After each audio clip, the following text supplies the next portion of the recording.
1, 2, 3, 4, get my shoes and out the door. 5, I'm alive. 6, 7, 8, feeling great. 9, gonna shine, life is good. I'm doing fine. 10, gonna do it right and do it again. Yeah. Hello and welcome to the Between Sessions podcast. We are a health and fitness podcast that is powered by the EFM Health Club brand in Australia. As always, we are welcoming Wade Brady from the EFM Health Club in McGill. How are you, Wade? Hello, Justin. And the only two-time winner of the EFM Franchise of the Year, I hear, and the most flexible man at EFM, Michael Jewson. How are you, Michael? I'm good, thank you. How are we, boys? Yeah, very well. It's a podcast, so we cannot just make gestures. We have a very special guest with us who I will introduce in a second. But so, boys, we're in this brand new year. We just did our pre-season exercise, pre-season workout podcast. So what better time to start thinking about the future than right now? So we're looking at the future of fitness and the future of EFM Health Clubs and the way we fit into the future of fitness and how we are going to lead the fitness industry going forward. With that in mind, we now have the new leader of EFM Health Clubs in Australia, Andrew Perry, with us today. Andrew, how are you? Oh, Justin Waring, very, very good to be here. Thanks. I feel very privileged to be on this high-ranking podcast that will soon be taking over the Howie Games, I am sure. Who? Oh, my goodness. Joe Rogan, just stick to something we've heard of. Yeah.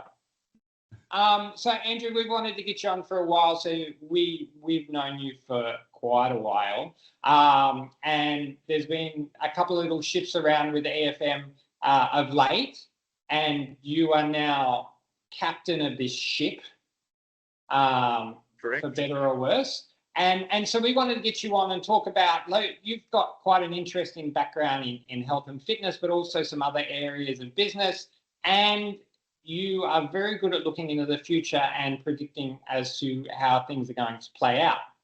That's what you've told us.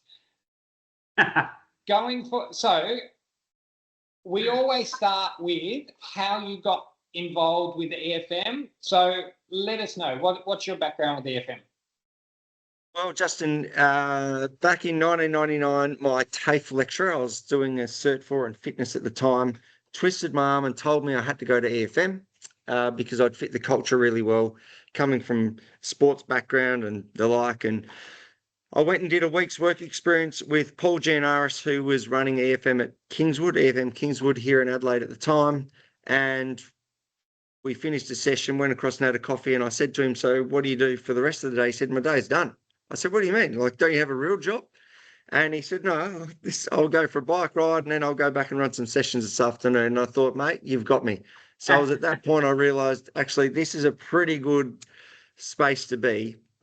And so then I picked up some part-time work out of doing my work experience with Paul, worked at a number of different clubs, and then started managing a club at the start of 2000, bought my own franchise at the start of 2001, owned that through to the end of 2010, and worked for EFM Corporate or the Franchise Support Office for 5 or 6 years, and have come and gone a couple of times and played around with other businesses, as you said, but have always had a connection with the EFM brand, a director since 2013, but always had a connection with it, and it just felt right. It felt like the right time to come back. Felt like coming home, to be perfectly honest. So, yeah, Trish Labella was my lecturer that forced me to go there after I refused for the first 2 weeks of work experience. All right. There's nothing Trish. like a story where it's like, well, you're not doing a lot of work. That seems like a business I should be involved in. I think we all kind of relate to that. Yeah, it is really good to have you back in the fold with the EFM. Like your sporting background, just briefly. So I know you enjoy your running, so it's good to have another runner on the podcast. How are you training? What's your preferred mode of exercise? Yeah, a bit of everything. I'm really enjoying being back in doing a lot of EFM sessions. I said to Wade the other day, they went and did a session with him, and it was possibly the easiest session I've done, but it was the one that hurt me the most since I've been back. It was outstanding. But very much love running. I've done ultra marathons, done a few marathons around the place, and we'll get 2 more marathons done this year, which will take me to 9 all up. So yeah, looking forward to getting that done. But I just find running's good for your headspace. So Yeah, excellent. Yeah. So like I said, we wanted to talk about the future of both fitness. I think that's the more interesting component of this. We can talk about EFM's plans and what have you, but the future of fitness, where we see it going, and we think, as an EFM, company, product, brand, that we have a front row seat into what is coming next. So fitness, like everything in life, is changing pretty rapidly, and that kind of idea of being able to get exactly what you want, when you want it, how you want it, that kind of personalized aspect is something we do reasonably well. Where do you see that as where fitness is heading, Andrew, or have you got some other ideas as to what you see the future of both fitness clubs and gyms look like? Yeah, that's a really good question. I think we're in a really interesting space in the industry at the moment, with tech being branded everywhere and those sorts of things. But I think the number one thing that we need to remember is that human-to-human contact is something that's been going on for thousands and thousands of years. And it's a real need from a societal point of view to be able to connect with humans and do it in a real way. So I don't see technology ever replacing human-to-human contact. I think it's really important. Can it enhance it? Yes. Can we have more information? Can we put our fingers on individual heart rates and needs and wants and all those? Absolutely we can. But does it replace that sense of belonging or being a part of a community? It will never do that. So the advancement in AI and robotics, you couldn't see that replacing us, Pez, on the floor? Well, it will in some offerings, absolutely it will, Wade, but not in the offering, not in the way that we've developed this brand. Technology will always be there, and embrace it or be left behind is what I say. So learn how to use it to your advantage. Otherwise, you're just left behind. I mean, one of the best examples of that would be Kodak, who are no longer around anymore because no one goes in and takes their films in to be turned into photos. They didn't move with the times. They didn't think Apple were going to get the foothold in the door that they did, and then Apple have taken over and now everything's digital. So yes, technology is always going to be there. It'll come in waves and it'll be advancements in society and all those sorts of things, but it's not going to replace human-to-human contact. It will help us do it better, absolutely, but I don't think it'll ever replace it. It's good for gamifying as well. I guess you probably encapsulated that specifically gamifying sessions just to mix it up a bit more. Not that you become reliant on it and use it every session, but that's another thing. As I said, it's a tool that if you want to lean into it, you can get as much out of it as you want. And I would always encourage people to, as we've spoken about a lot since I've got back, is to be humble enough to ask, how can we be better and what can we do to make things better? So just continue to look at technology and work out how best they work for you. There's nothing wrong with that. I think it's having an inquiring mind and understanding that the moment you stop and try and stand still and think you've understood or you know everything, well, that's when you get left behind. So we've been around since 1991. We've been doing this for a long time, and there's been hundreds and hundreds of evolutions of the fitness industry in those 35 years. That's not going to stop. We haven't stopped evolving as a brand since 1991 either. So we'll continue to evolve. We have to, otherwise you get left behind. And there's plenty of brands that have come and gone over those 35 years that haven't been able to stand the test of time like we have.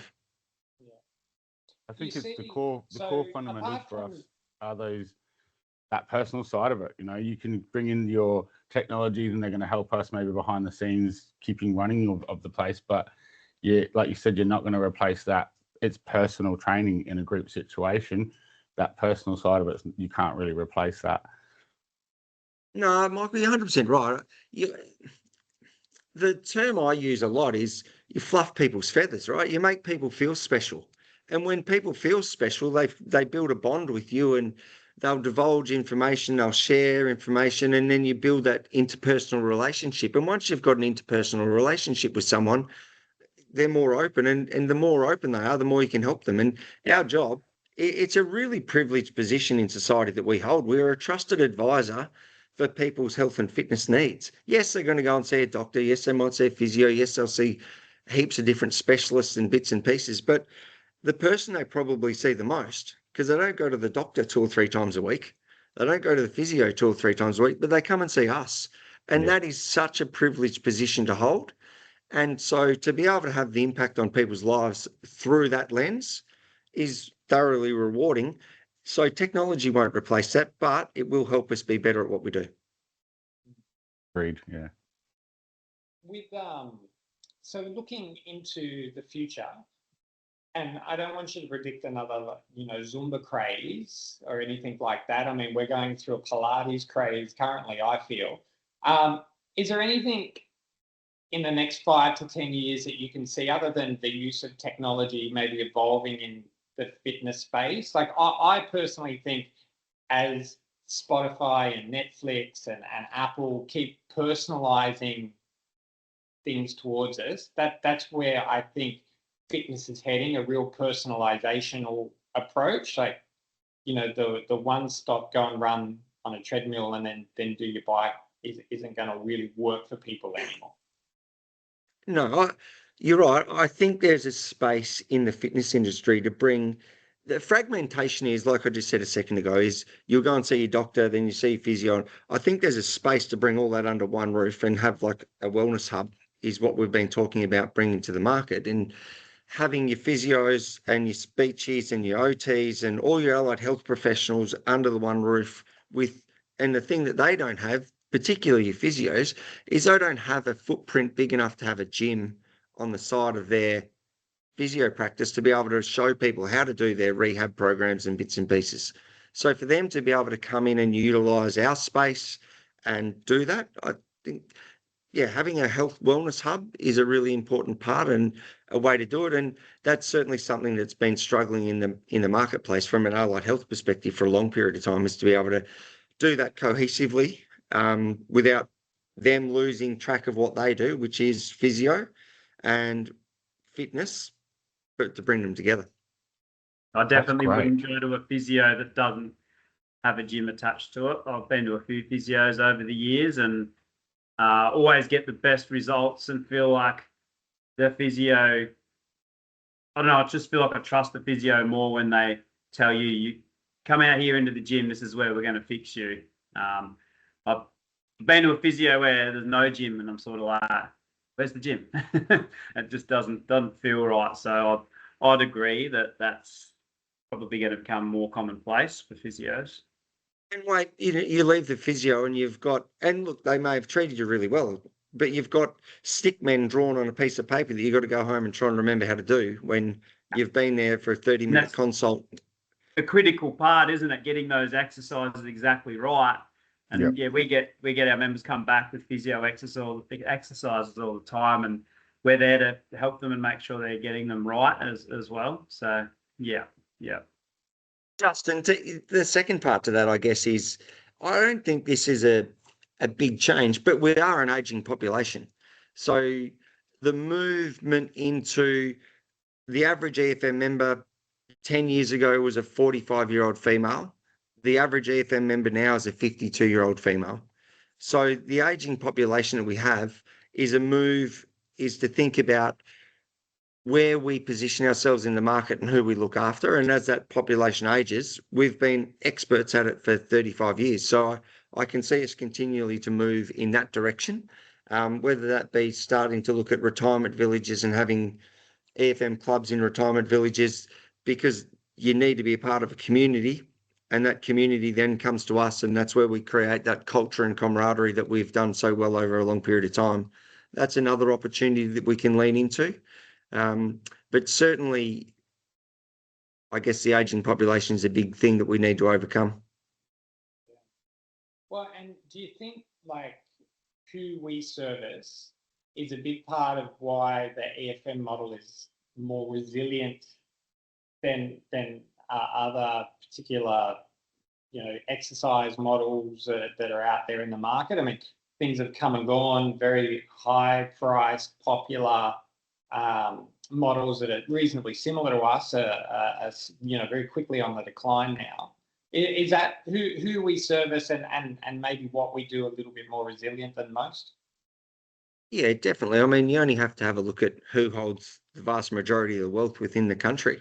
And it's the baby boomers at first, and then Gen X is second. And I mean, go figure that bit. But we're not chasing that under 35 market. We're not yes, we've got members that are under 35, don't get me wrong. But if we market ourselves really well, we're marketing ourselves to a 50-year-old female that wants to get fit, she's got time on her hands, she's got disposable income, and she wants, again, it keeps coming back to, she wants to be a part of a community, and she wants to be exercise somewhere where it's safe, not intimidating, exercising with people that are like her. The under 35 market, the double income, no kids, yes, we've got a few of them that come to us, but that's not who we chase. That's not what we do. It's not who, we've never sort of been in that space, and I envisage that space is much more competitive than the space we're operating in at the moment. Yeah. And so just as an aside, so in terms of, you've mentioned a few areas where FM are going to, head maybe a bit more of a health, total health service, like a hub, or moving into aged care or whatever it might be. The trainers that we have within EFM, the people that run the club, it's a pretty specialized and all-encompassing job. How do we find the next group of really good trainers and really good coaches and business people as well to enable EFM to reach maybe a broader spectrum of people? It's $1 million question, right?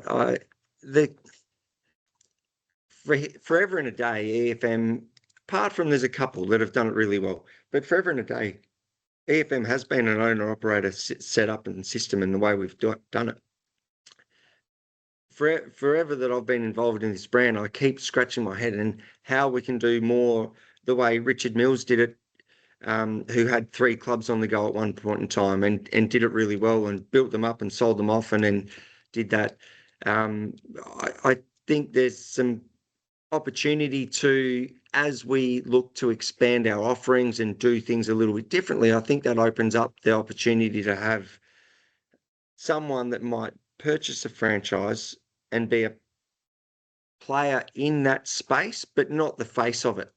And so therefore you might have an older person that buys the franchise, but then we will have some managers that run it and those sorts of things, but they're still the face, right? So as long as we can do that and we can find a better way to generate faster membership growth, a better way to get our message to the masses. And I think that's part and parcel of what we're doing at the moment with the next couple of promotions that we're going to do. It certainly is more tailored to who we want to market to. And so that grows the brand. But there's certainly been times over the journey where we have had multi-unit franchisees that have done really, really well out of the business and done it really well. But it comes back to them being really good people and being able to bring young kids on the journey with them so that they can run multiple clubs. Andrew, it's a bit of a loaded question, but what do you think it is that makes EFM hard to sell or hard to explain to people? Because, 1991, as you said, it's a long time, and there's still a lot of people that haven't heard of us. And I think a part of the problem for my, 16, 17 years is trying to communicate clearly what it is that makes us different to everyone else. So, I don't know, that's a loaded question. Why do you think we've had trouble becoming more of a, I suppose, household name. We consider how long we've been around, and when it comes to group training, we've probably been around the longest, I would guess. Oh, look, mate, that's a great question. And I actually see it as a strength in what we've done to get to where we are right now. So if you think about it, you can probably break it into three sort of 10 to 11 year segments of the brand. So the first 10 or 11 years, it was predominantly suburban based clubs like yourself, right? Then we end up in hospitals like where Justin is, and then we end up in schools like where Juicing is right now, right? So if you think about that, that went really well, and the brand was growing exceptionally well. There was a little thing that happened back about 5 or 6 years ago that meant that getting on site to hospitals was extremely hard. Getting on site to schools was even harder.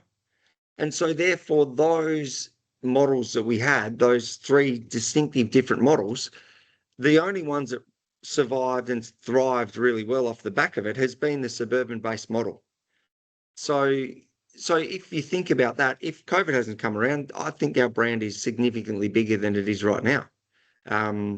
But that also made us go back and have a look at, well, we can't just put ourselves into low to no rent spaces, because if you're paying a low to no rent space and something changes, well, you're not recession proof. Well, that was me, mate. I was in a school, and I was lucky they gave me 2 years to find somewhere. And now I'm a public suburban club. Yeah. 100%. And so now the view I take, so we've got a club at Cumberland Park, and we've already had the conversation with the school that at the end of this service agreement, we don't want to re-sign that agreement. We want to pick ourselves up and move ourselves into a suburban space for that exact reason. We want to be able to stand on our own 2 feet. And if we were doing that, well, then if you didn't have 30 or 40 clubs hidden away in schools and hospitals, but they were on high street locations, I'm sure the brand would be much better known. But because of the business strategy at the time, we found low rent to no rent locations, which allowed franchisees to earn much better revenue and much better money out of their business than they would have if they were on a high street location. So profitability for franchisees was better than it would have been. But what the downside to that was, we didn't get the visibility externally because of that. So they sort of played off against each other, which is why I said earlier, we need to start to think about bringing allied health together with EFM and doing that really well. And one of those other things that we did exceptionally well back in, it was 2004 when we launched EFM Physio in the city in Adelaide. But that was side by side with the club at Charles Street. Yeah. The challenge we had is the physio business boomed and the membership boomed for the EFM. So they both ended up wanting more space and they couldn't do it. Like the business was too successful. The fallout of that was we never went back to it because we just couldn't find that right model again. But if we just had a bigger space, double the size of what we had, I think we only had about 130 square meters. If we had double the size of that space, it would have been amazing. The physio ended up buying out the EFM. The physio replaced the space with consulting rooms, but then the physio didn't have the traffic driving business. And so the physio is still there, but it was nowhere near as successful as what it was in the early days when it had the traffic being driven through from the EFM members to be clients of the EFM Physio and vice versa. So I think there's a few iterations of what we've done over the journey, which if we reflect on them and go, what are the lessons we can learn and how can we do things better? Like our playbook is in front of us of where we need to go and the direction we need to take. Yeah. What about, I don't want to hog all the questions, guys. I'll make this my last one, things like introducing, I suppose, a different type of tech, like, I don't know, infrared saunas and stuff I don't really know much about. But when we're talking longevity and helping people live forever or live as good a quality life as possible forever, is there much you've been thinking about in that sort of space, like cold plunges and, I don't know, all these other things? You look at those recovery rooms that are coming up, that's another part of the industry that's changed a lot, isn't it? The cold plunges and the infrared saunas, and Nordic recovery boots and all those sorts of things, right? Mhm. So they're all parts of it.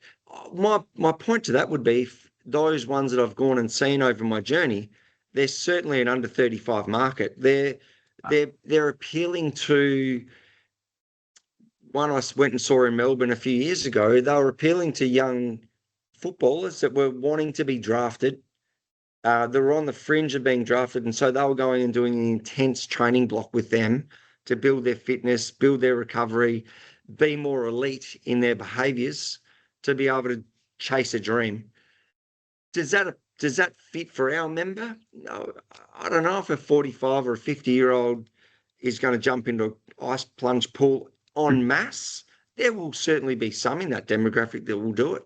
But if they're doing it, they're probably already doing it, would be my point. Oh, yeah. Would we say no to that? I don't think we'd ever say no to anything. I think you've got to assess it, have a look at what's going on, and make a calculated decision to say, yep, this will be the right fit for us. If it is, let's do it. If it's not, we'll pass. Yep. Yeah. Ask, being back in the day, but coming back to us now and coming back to a few different clubs and seeing that culture still alive, like people still have that faith in the EFM brand. I was going to say, how do you see that? Has it changed much, or do you see that it's still strong?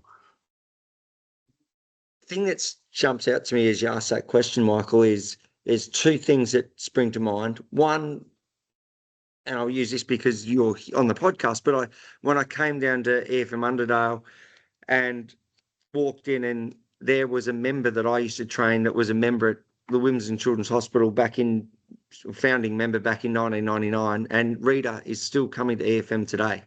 Shout out to Rita. So Rita's been a member going on 26, 27 years. Right? That is extraordinary. That doesn't happen in many places. No. And the other thing that for Rita is that she's been to 4 or 5 different clubs for different reasons across the journey and still loves what EFM offers her. The second one was I was sitting here one morning and an email popped into my inbox, and it was 30-year anniversary. And it was David Minear, who's a 30-year member down here at EFM Unley. And he wrote that on this morning, 30 years ago, I did my first session at EFM Unley.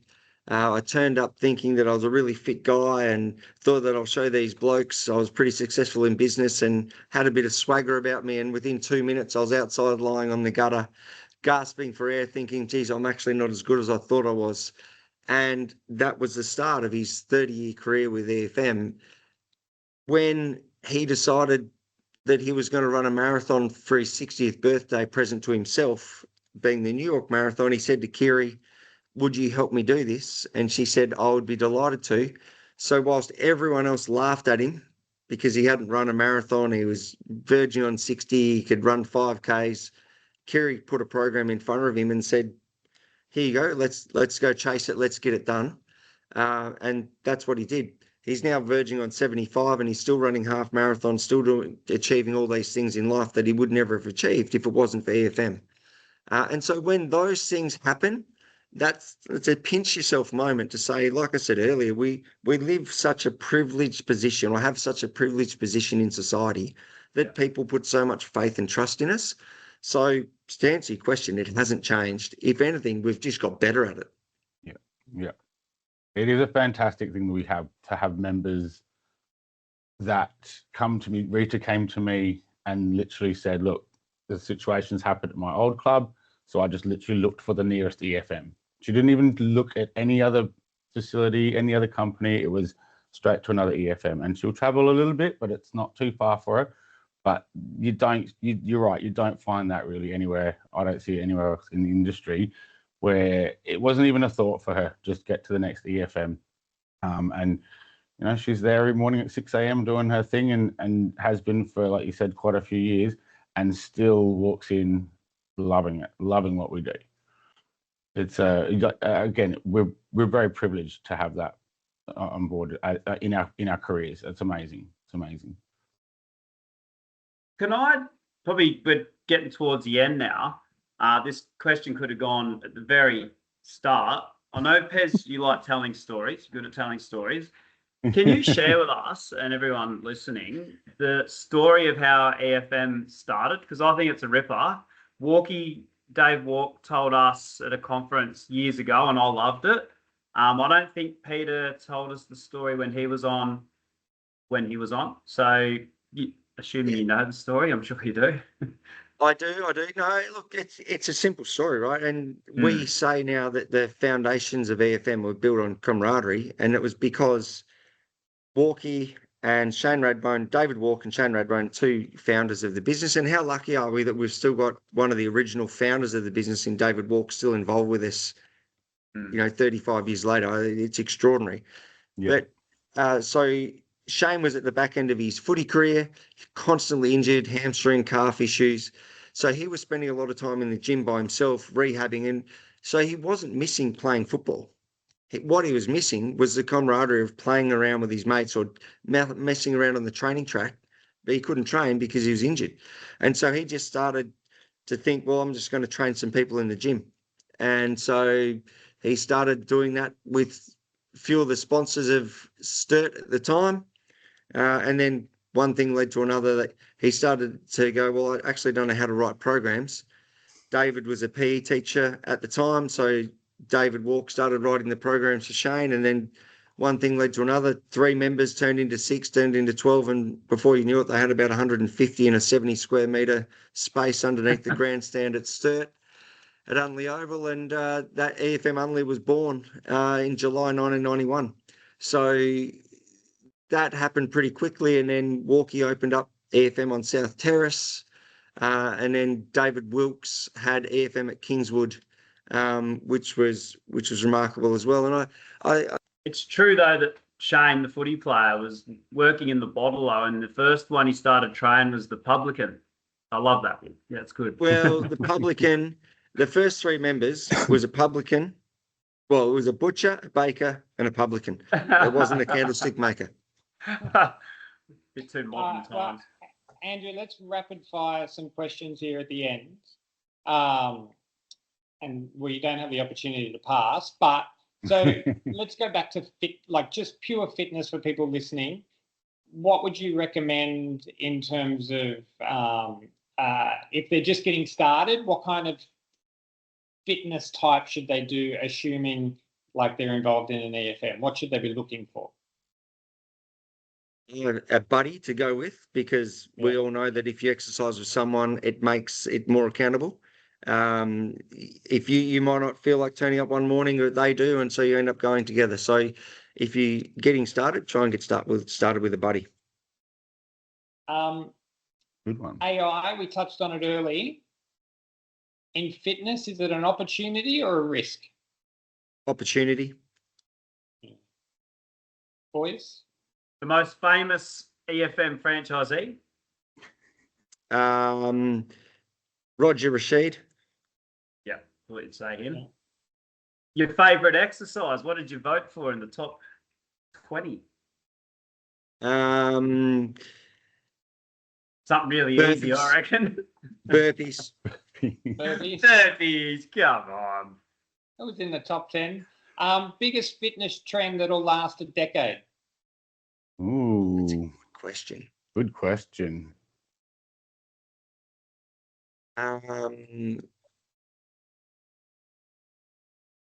Well, tech and the constant use of tech and the evolution of tech. Okay. Yeah. Worst fitness trend that'll last 1 year. That's around now. Influences. Yes. Hey. All right. Well, I think you've answered. Community or convenience? If I have to drive across town for community, or I walk across the road to convenience, which one wins long term? Long term, it'll be community.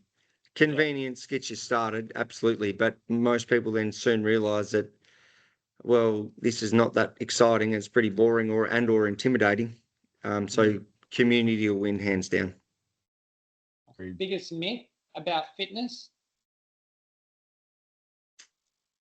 That you'll hurt yourself.